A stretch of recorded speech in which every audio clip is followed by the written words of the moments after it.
Let's enjoy a great time of Bible study from one of our great Sunday school teachers. Thank you for tuning in. All right, got your Bibles. Psalms 18, 16 through 29 is where we're going to be at this morning. Continuing the Psalms, we've had a good study so far.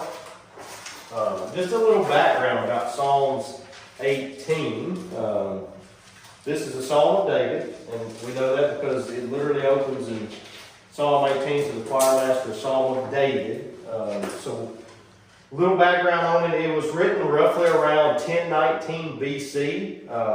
It was written at a time when David was kind of winding down some of the wars he was in, and the psalm sort of addresses that.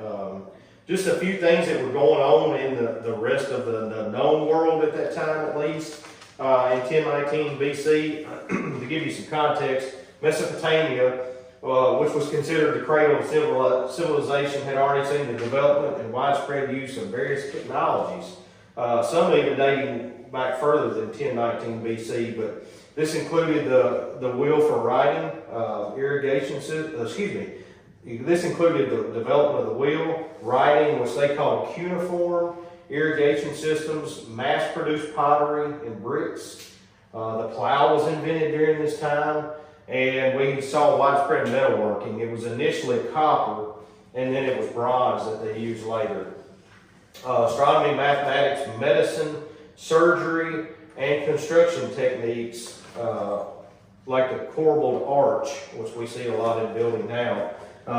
Even things like weaving looms and glass making were present in Mesopotamia around this time. So a lot of times when we think about some of these ancient times we read about, there was a lot more technology than we think about. Even ancient Egypt, which was similar to Mesopotamia, boasted wealth and technological advances. As we know, they were writing with hieroglyphics. They were early in developing systems for measurements and calculations. We know that they were great architects and builders. They used things like the ramps and levers to build the pyramids, so that was quite the development. And also, they were early in engaging in shipbuilding and navigation. Again, they had the irrigation and agriculture systems much like Mesopotamia, and they began actually crafting paper, pottery, glass, tools, and weapons from bronze and other metals. Just a fun little note, the Egyptians also had an approximate figure for pi. So they were early in the mathematics. I still struggle with pi, so we'll just move on past that. Ancient Near East, this was a broad region. They experienced various technologies, and the most importantly, we start seeing in the ancient Near East iron smelting, which we're talking about modern day Turkey here. So they were the first to kind of go past bronze and other softer metals that could be metalwork. They were the first to start kind of making iron. So that was kind of interesting out of that. King Saul was reigning, and bronze weapon tools and agriculture and implements were in use. So we know that King Saul was ruling in this time in this area, but there were starting to be some iron work. So just some interesting little tidbits about this time to give you some context of what was going on kind of in the known world and what what we're reading about today. That would have been kind of what David was using, what he was talking about, things that were used in war, things that were going on in culture outside of just the biblical narrative. So, all right, if somebody's got it, let's first read our verses. We're going to focus on 16 through 29 and kind of talk about those, but I will kind of, as we usually do, break them down a little bit. So if somebody's got that and wants to read it, fire away, and then we'll kind of take a deeper dive into it. You got it? All right. He reached down from on high and took hold of me. He pulled me out of deep water. He rescued me from my powerful enemy and from those who hated me. For they were too strong for me.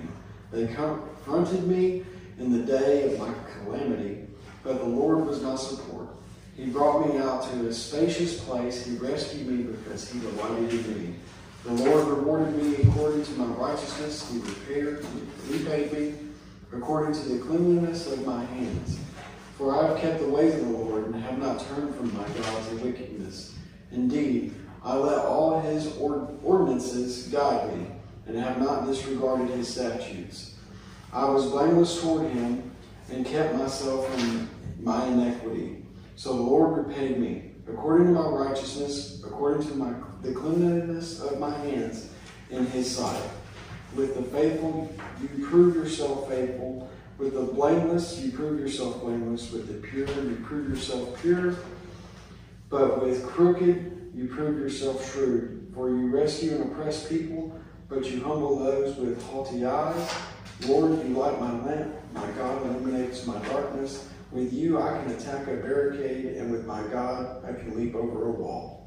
Thank you, sir. Appreciate it. So, again, kind of a poetry, a lot of poetic sort of feel to this that David's talking about here. So, let's start with a little bit of thought exercise here, because I think it's important to understand where David's mind is at this point and what's going on in his life. But let's talk about our life a little bit. Have you ever looked back and thought about, at this point in your life, I'm probably about halfway if I'm lucky, but have you ever thought about this point in your life kind of where you thought you were going and kind of where you're at? In other words, like when you were 5 years old, what did you want to be? I don't exactly remember, but I'm figuring race car driver or astronaut or something was in the works there. Anybody else? What do you think about when you were 5? Was there anything besides that? I mean, Being an adult. yeah, true. Yeah. You're always that kind of time. Yeah, I can't wait till I drive. I don't know what I'm going to do. That's but I'm gonna mostly drive. it. Yeah, you remember being 16 and like, man, if mom needed milk or something, you'd be like, I'll tell you, I'll go. Now I'm just like, man, I gotta drive. Like, I don't even want to go pick up dinner. Just have somebody deliver it to me. When I was 5, on my kindergarten diploma, when like you march across and they say what you're gonna be, I wanted to be a horseback rider. Nice.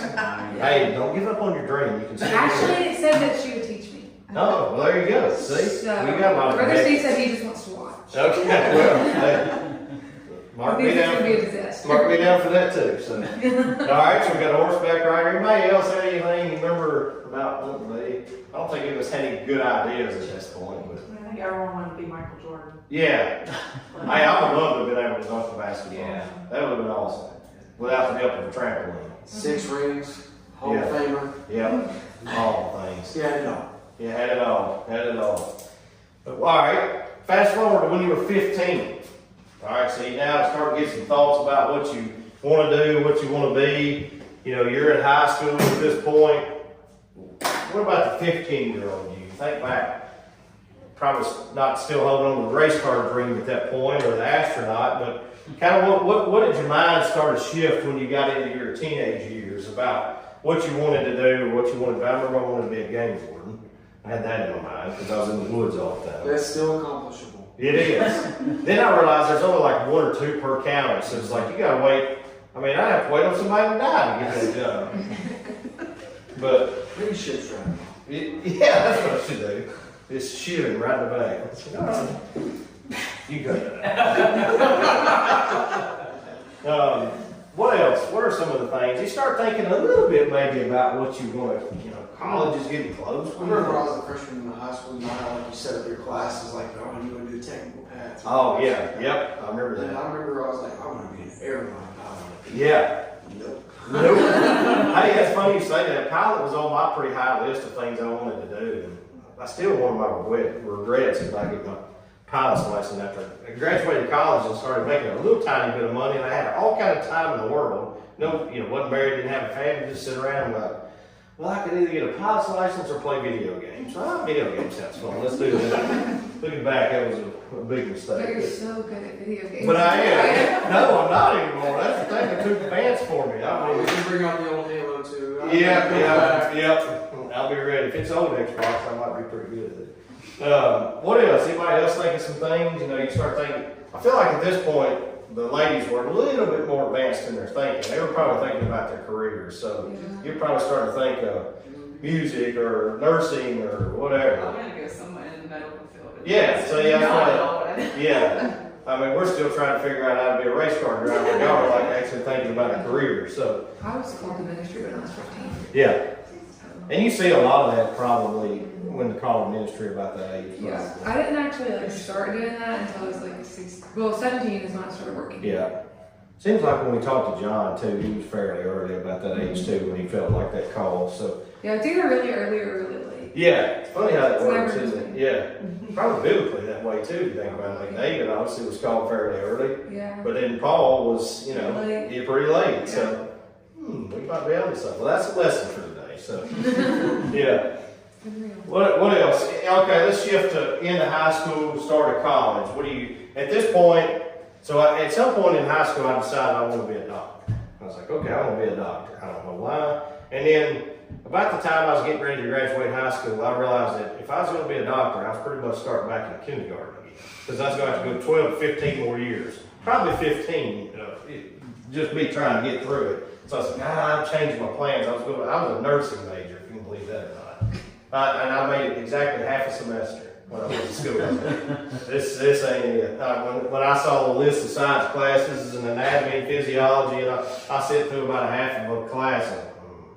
So then I spent my first year and a half, my major was undecided. So, and then I ended up in business management. So there you go. That's a long winding trail of just continuing to click down my expectations for myself. But it turned out okay. So here I am. What else is that seems like that's sort of the time you're starting to form, like, okay, I've got to get serious. I'm having to pay for school. I can't stay undecided. They don't give them a diploma for undecided. So, you start to think about that. So think about now where you ended up. Are you happy with that? Are you sad with that? Are you disappointed? Are you thankful? Kind of, what's your mindset? On the record or off the record? Yeah, having money. Keep that out there. Yeah.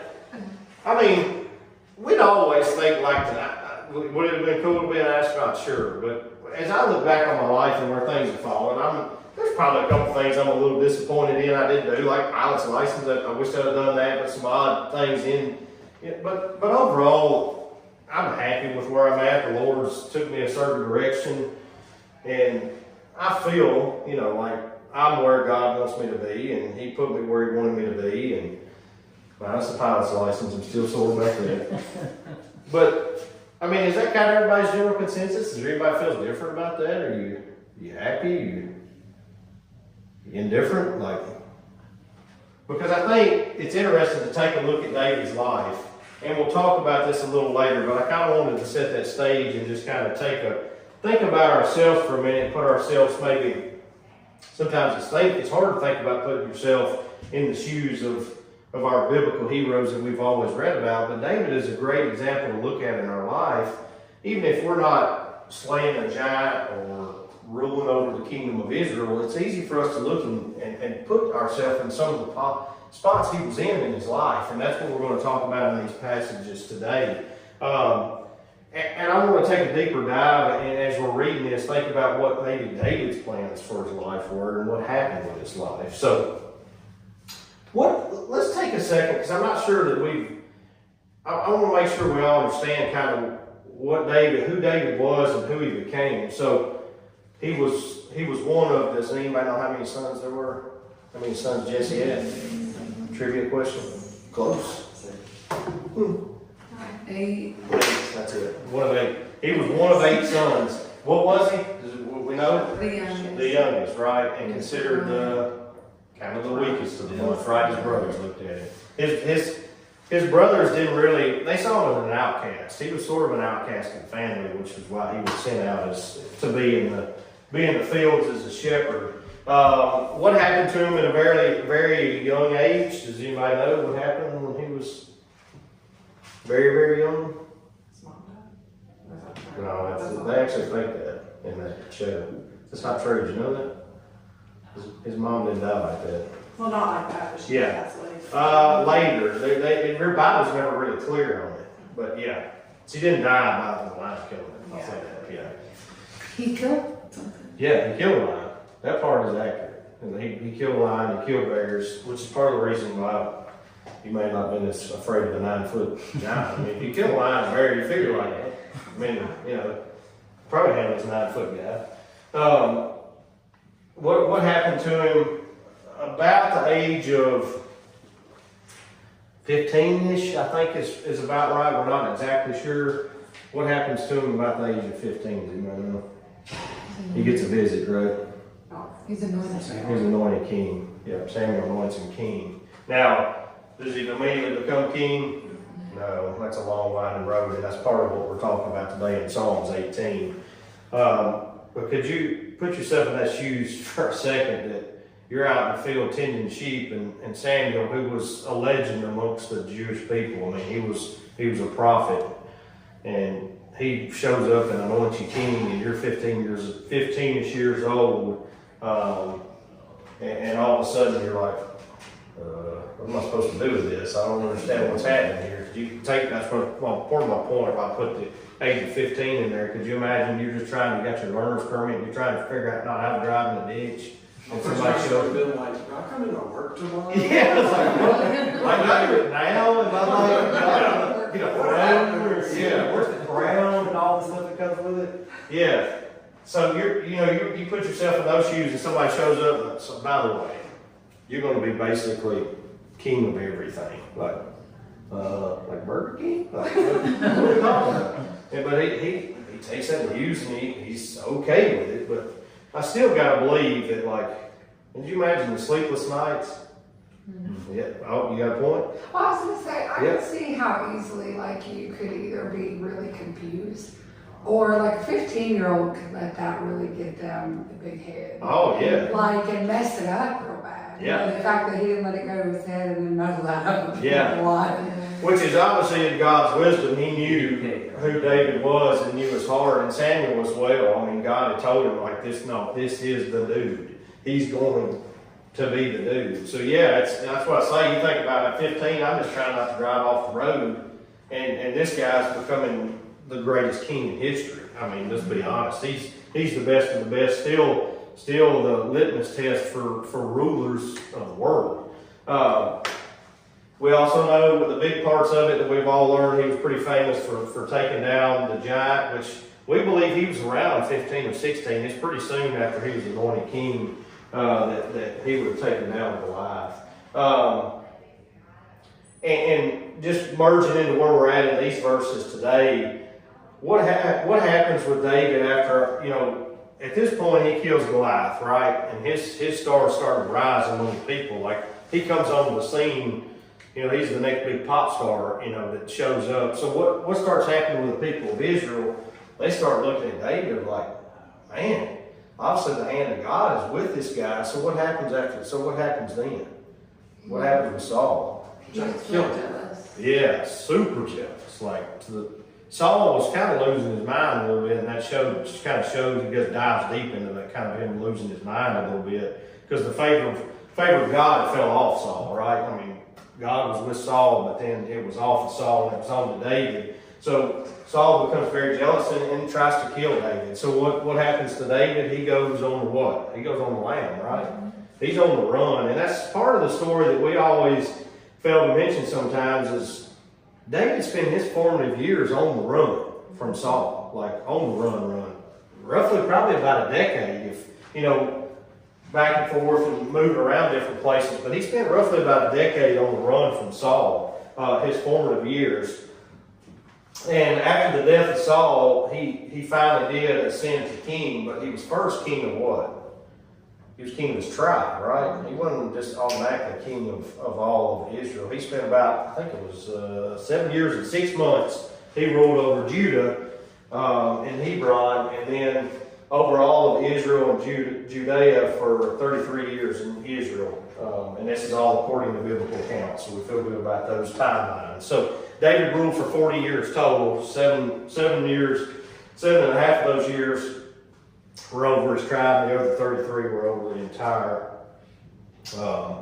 kingdom of Israel. So that's just the background, and important little tidbits. The big stuff we know, but it's important to kind of know where David's mind is at, particularly when he's writing this psalm, to understand, like, it's the little pieces we don't think about. I mean, could you imagine being anointed king and knowing you're going to be king and then have to be on the run for 10 years? That doesn't sound that awesome. So, I would not have been as faithful as David. no, that's what's also amazing about this is that despite all of that, David never wavered from God's plan. Well, like, had the chance to kill Saul and just cut off a piece of his robe. Not only once, but twice, I think, right? I think he had the opportunity twice to kill him. I just could not even And this is after Saul had thrown a spear at him, trying to kill him, and David dodged it. I don't So, know that I could ever kill anybody, but I think at that point I'd be like, can you just kill me and get it over with? yeah. Or I mean, you might accidentally like push him over the edge and look like, oh, and he looked out this little, oh, Yeah. oh my goodness, he fell. It's kind of like the Russians do with all their leaders when they fail. Like, look out the window. Like, oh, okay. It's true. Look at it. But anyways, how do we get from that to the Russians? I don't know. But the reality is that, to Abby's point, by any human metric, David should have been like, I'm sick of this. I'm going to kill this guy. Because to Alex's point, in your mind, you're like, well, God's picked me. He's already anointed me. I need to get this show on the road. I can rule better than Saul. But he doesn't. He never really says anything negatively towards Saul's rule. He's like, hey, he's the king. I'm not the king. And he lets God's plan play out for that, which is very important to David to follow the will of God. And he saw God's will is still Saul being king. So he wasn't going to try to do anything to cut that off. So all these events lead up to what we read in the verses. So let's take a closer look. David's had this wide journey that we've talked about. So let's first look at verses 16 through 19. He sent from on high, he took me, he drew me out of many waters, he rescued me from the strong enemy and from those who hated me. For there were too mighty for me. They confronted me in the day of my calamity, but the Lord was my support. He brought me out into a broad place, he rescued me because he delighted in me.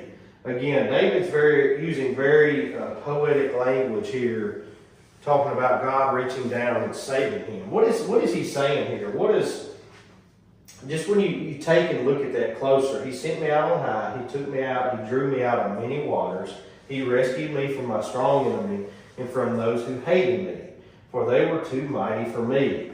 They confronted me in my day of calamity, but the Lord was my support. He brought me out of a broad place, he rescued me because he delighted in me. What is David saying here? What are the deep waters? What's his poetic language for the deep waters?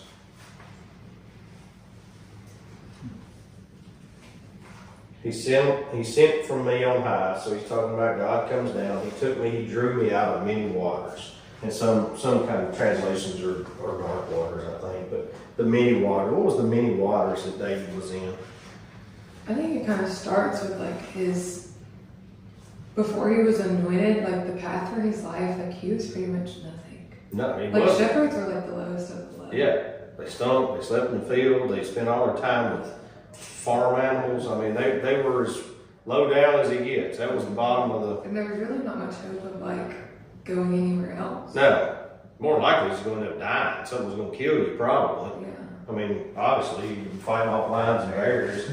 I mean, so, yeah. What else? What was some, 100%. What were some of his other waters that, what is David's point here? What is he saying? If God drew him out of the waters, what does he feel like's happening to him? Sinking. Yeah, he's drowning, right?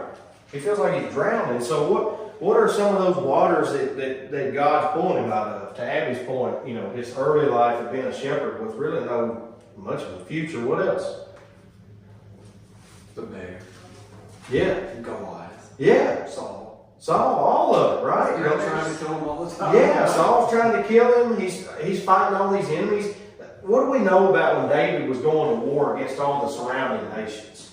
They were severely what? They were outnumbered, right? I mean, even that show refers to it as like that the leader of the the leader of the other nations. He's like, we've got them 5-1. We need to attack now. He's like, when does that ever matter when you're attacking the Israelites? Because God was always with them, right? So even knowing that, the stress of David was a great strategic leader as well. He was not. God was with him 100%, but God gave him these gifts that David used, right? He was a great leader. He had a great mind, great strategy. I mean, we know he was a great architect because what we talked about a couple weeks ago, he laid out the foundation and gathered the materials for his son to build the temple. So David was brilliant at everything he done. And he always acknowledged that was a gift from God.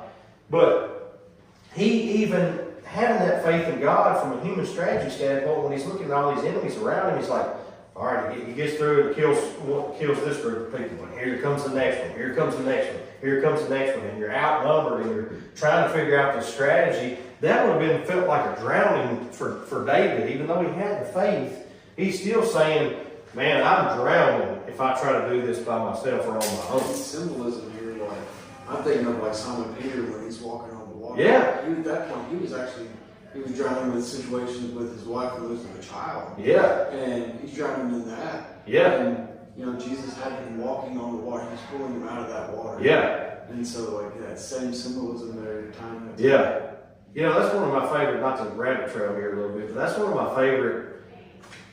Peter's probably my favorite person in the Bible. I'm going to look him up pretty quick when I get up there. I mean, listen, I need to talk to Jesus. I need to get in line for that one first. But Peter would be high on my list just of the roller coaster ride that he was on. But that story is always awesome to me because that is salvation in a nutshell. That little thing of getting out of the boat, walking to Jesus. But the thing that's never talked about, because we always talk about, Peter lost his faith. He started sinking and Jesus had to sink. He sure did. But when Jesus picked him up out of the water and he was walking with Jesus, how'd they get back to the boat? What'd Peter do? He walked on the water with Jesus, right? So it's the whole point of, he was in the boat of safety, and then he sees the Messiah. That journey to get to that salvation with Jesus can be rough and tough, right? Our life before we get to Jesus can be tough, and it was for Peter. He was sinking. It's the perfect little, whatever, 2-minute thing that might have happened, 5 minutes, however long they were out there together, and then they turn and walk back together. Well, that's his life with Jesus the rest of the way. So that's a perfect symbolism. And let's be honest, that's a part of what David's life is like too. It's a very similar chain of life because, you know, Peter was a fisherman, a nobody, right? Not Heinz. David was a shepherd. And he used both of those people and brought them to him through miraculous ways. You know, David slayed Goliath. Well, Peter faced down the Sanhedrin, was not an educated preacher who preached a sermon that blew everybody's mind. So God uses, and that's going to be a point of what I'm talking about later when I talk about these things about the way our life's gone, is God doesn't need the greatest of the great or the best of society to propel his word. More times than not, he does just the opposite of that, right? He uses people that seem to be simple and less trained. It's like that saying, you know, he doesn't call the qualified, he qualifies the called. And that's it. That's 100% what he does. I mean, when he looks at a bunch of fishermen and says, hey, put down your nets, you're not going to fish anymore, you're going to fish for men. And it's just like, ooh, is this going to work? Like, Jesus, this might not be a good idea. I think these guys are a little bit iffy. But and a tax collector, they were thieves. I mean, he picked the what we would think of the dredges of society. That's who God uses in this. So back to our scripture is he's literally drowning here, and God pulls him out of the deep water. I mean, have you ever been in that where you felt like you were drowning? Probably some of us feel like it right now, right? So this is perfect symbolism, and David, that's what always amazes me about David. Even when he was going through it, and even when he was drowning, he was like, well, God, you know, God is here to pull me out of the water. I'll be the first to admit at times when I've been drowning, I've been figuring out how to get out of it myself. Just keep paddling. What's that Dory? Just keep swimming. Just keep swimming. I just keep getting deeper and deeper in the water. And it's a lot of times it takes me sometimes years later to figure out, okay, well, when I finally let just kind of like, whatever, man, I give up. And God kind of takes you on that path and gets you out of that. Sometimes it takes me years to reflect on what God worked me through and pulled me through. But that's what David is able to do immediately. See, and when he talks about he brought me out into this broad place. So again, that sense of relief of feeling like you're drowning in water and God pulling you out and putting you in a spacious place, whether that's a field or whatever it is.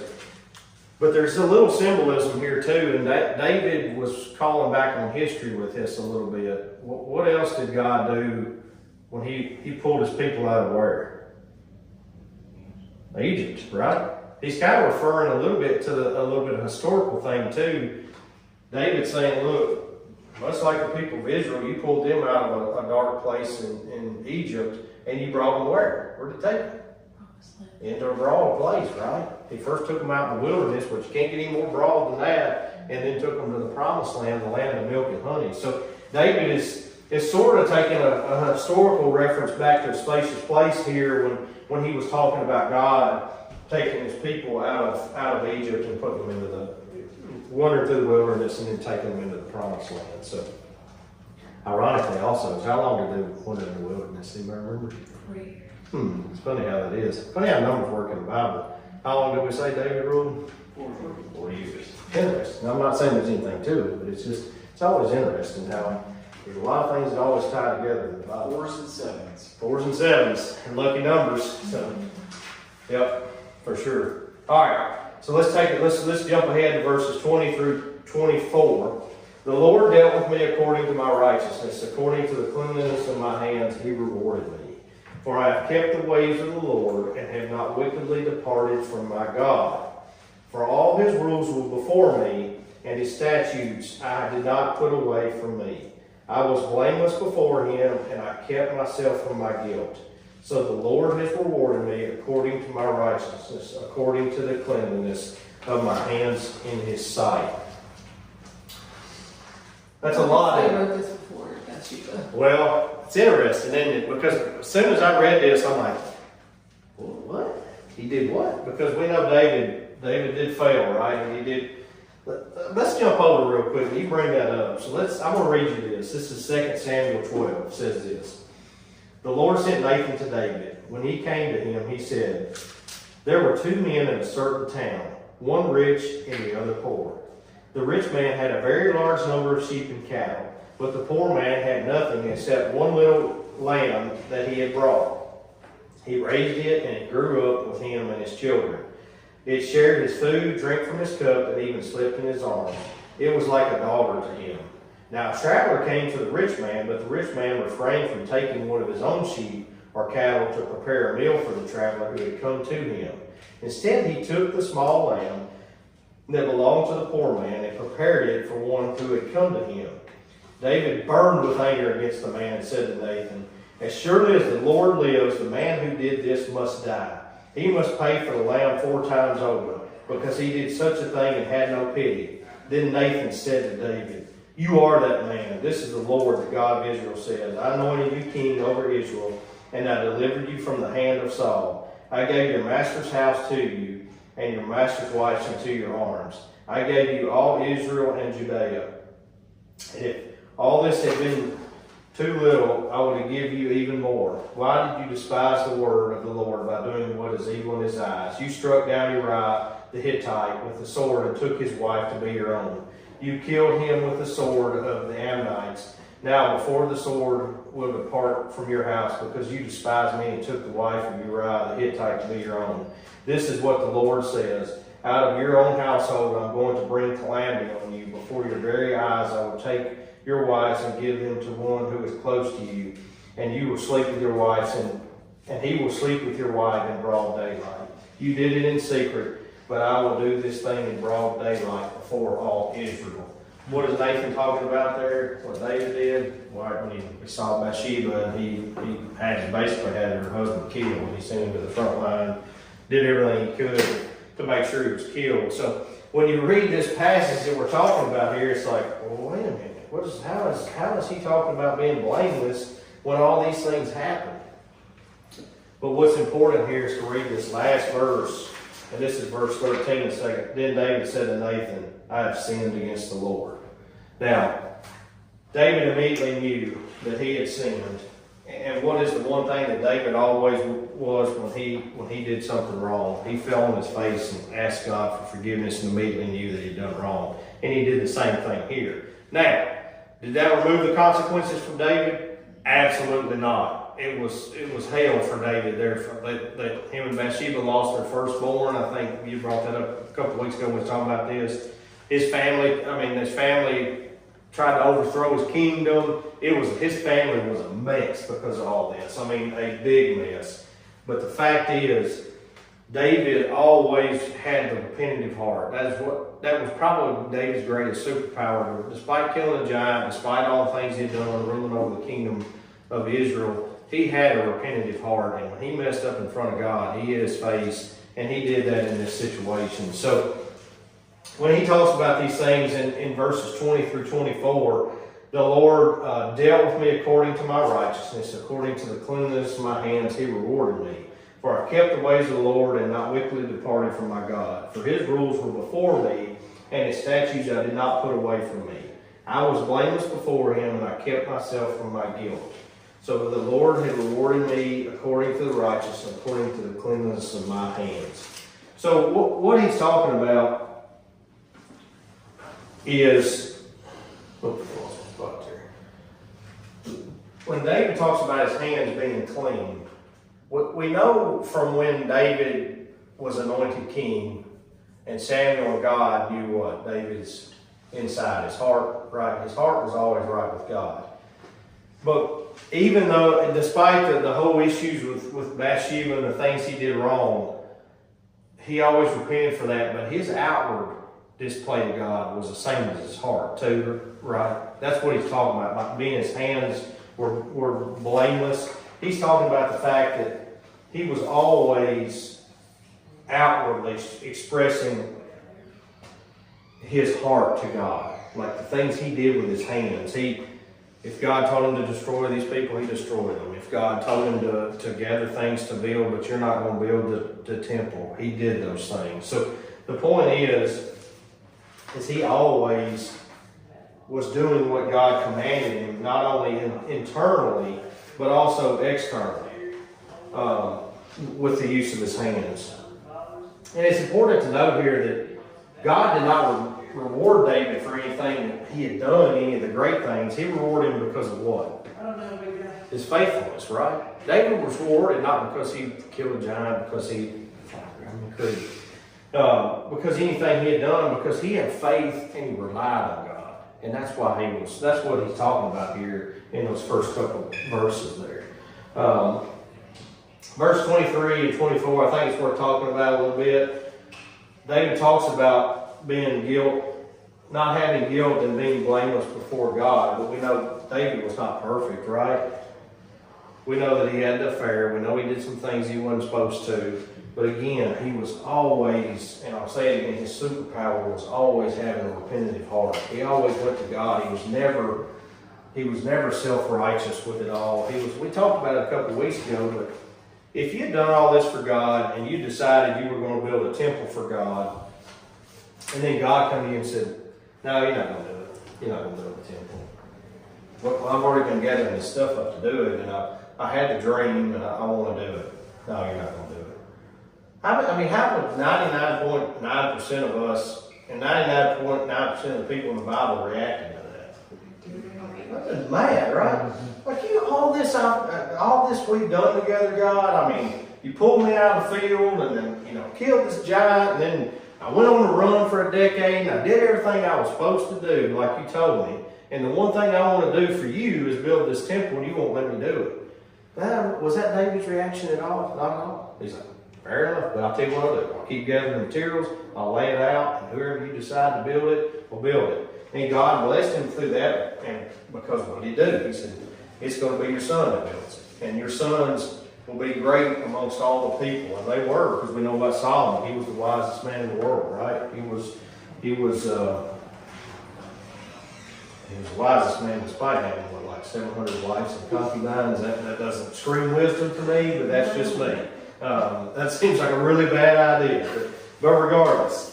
So I think it's important to understand David's not being self-righteous in those verses.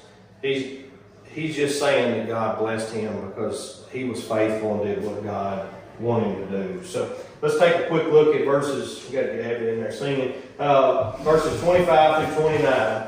With the merciful you show mercy, and with the blameless you show yourself blameless. With the purified you show yourself pure, and with the crooked you make yourself seem tortuous. For you save a humble person, but the haughty eyes you bring down. For it's you who light my lamp, for the Lord my God lightens my darkness. For by who I can run against a tree, and by my God I can leap over a wall. What are that set of verses saying to you there? What is David poetically saying?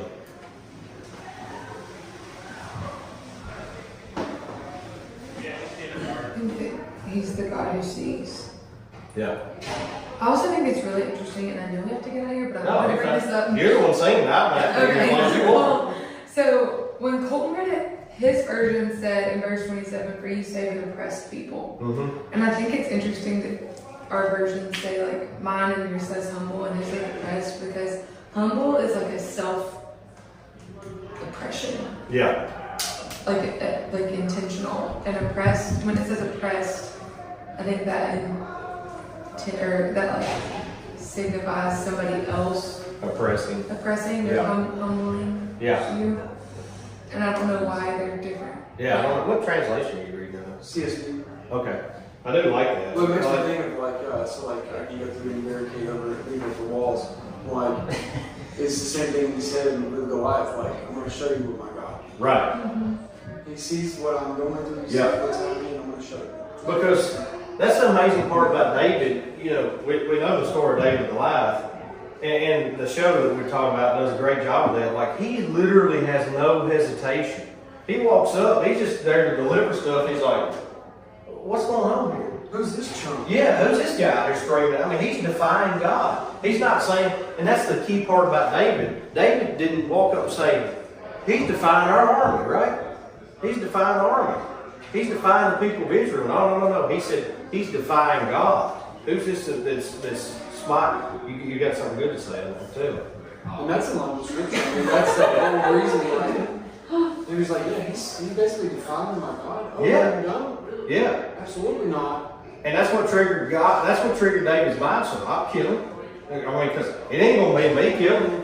God's gonna use me to kill him because he's defying God, and that's the confidence he had. Because Israel had some of the greatest warriors in the world. I mean, they had been taking on armies, and I mean, you see the sons of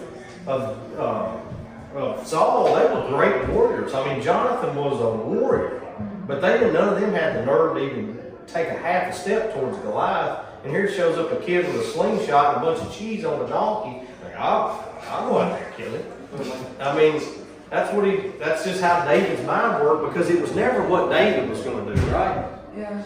It was what God was going to do. And it goes back to that symbolism. A barricade, a bear. Barricade. Yeah. Barricade. Saul. Yeah. So all these things are barricades. It's all symbolism. It's all, because the fact is, you go, this, man, we got, like, it flies, like, It's working over so here now. everywhere. Maybe Yeah. they'll come land somewhere. That's our Goliath right now. Yeah. Fly the slingshot, that flies, get it. But that's the point of what I'm talking about is David's eyes were always, he was always looking through God's eyes of how he looked at things, because immediately David goes back to, well, he's a 9-foot giant. Listen, I killed a lion, I killed a bear. I mean, it can't be that much harder, right? I'll just use my slingshot because that's what I used to do it. So God had always built him to do these things. Because why else would he have David confront a lion if he knew that Goliath wasn't coming? Mm-hmm. Why would he fight? Why would he face? Here's the other thing you don't think about. Why did God send him out to be a shepherd all those years as a kid growing up? Because what do we know is going to happen after he's anointed king? He's going to be able to run, right? So David was conditioned to be, I can sleep under a tree. That's no big deal to me. I can go wherever you need me to go, God. I just got to stay alive. Fair enough. I can do that. So that's the whole point of like his whole bringing up, his first 10, 15 years of his life, God was preparing him for all these things that were going to happen the rest of his life. So, yeah, 100% what you're talking about, Abby. What else? What else do these verses say to you? David's admitting what? He's in the darkness, right? Even the greatest king that the hand of God was with, felt like he was in the darkness, right? And he's saying, well, God was my lamp. He lit me up. So, here's what I want to get to, the last little point I want to get to. In these verses 25 through 29, David in these last set of verses confirms what? God is faithful, right? He's merciful, shows mercy to the merciful and blameless. He's pure. He's a rescuer, and he's a light in the darkness. And again, this is David writing way ahead of his time, because what other lamp comes in the darkness? The Messiah, right? So this whole thing, and again, David's life is building up to this Messiah. David was seen as a savior to the people of Israel, right? But David even had the wisdom to know that, no, I'm not, there's one coming. He understood the prophecies better than most. And these things he's writing about are foreshadowing Jesus, a Savior. He's the lamp in the darkness. He can stand against the truth. I can leap over a wall. So back to my original point. We talked about David being the shepherd boy. Do you think that David, as a 5-year-old, ever thought that he would be out in the field and kill a lion and kill a bear? Do you think when he was 12 years old that in 3 years he would face down a giant and kill a 9-foot giant? Do you think that around that same time that Samuel, the great prophet, would show up and would say, oh, by the way, you're God's chosen king for the people of Israel? Like, wait a minute, there's already a king. No, God's not with him anymore, it's with you. I don't think he expected it, but I think when you're continually like feeling and God's like having God's favor, I don't think things surprise you as much. Yeah, and that was my point I was going to get to. And probably even in his 20s, he wasn't planning on being on the run for 10 years. But the difference with David was, it's like you said, he never, no was never an option for him with God. It's like, no, I can. Could David at any point say, man, I don't want to go down that left fork. I just want to go down this right fork. Absolutely. But David was so in tune with the Spirit of God and what he wanted him to do with his life. And he had already accepted, to your point, he had accepted that his life was not his own at that point. It was what God wanted him to do. Now, he made some mistakes along the way. He did some selfish things. But again, he always, even in his darkest hour when he committed adultery and took another man's wife, he immediately, once it came crystal clear to him what he had done, he got back in the right path with God. Again, didn't remove the consequences and didn't remove a little bit of God's wrath from him, but he still got back in line with God and spent the rest of his life in line with God. I mean, the whole time he was part of God's plan. And he displayed that all through his spiritual life, when we talk about with his hands. It wasn't just his heart was right with God. He didn't keep that quiet, right? He did everything with his hands, too, to make sure that God was praised and the people of Israel praised God. So, again, we might not have been doing what 5-year-old was supposed to do, or what 15-year-old, or even 20-year-old. But the reality is, God has a plan for each and every one of us. He gives you a gift. He's giving you gifts to use. And I want to try to do a better job, especially after reading Psalms, and understanding that my plan and God's plan probably don't line up all the time, but hardly ever maybe. So I want to be like David and be more in tune with what the Spirit and what that urging that I feel and what the Holy Spirit wants me to do.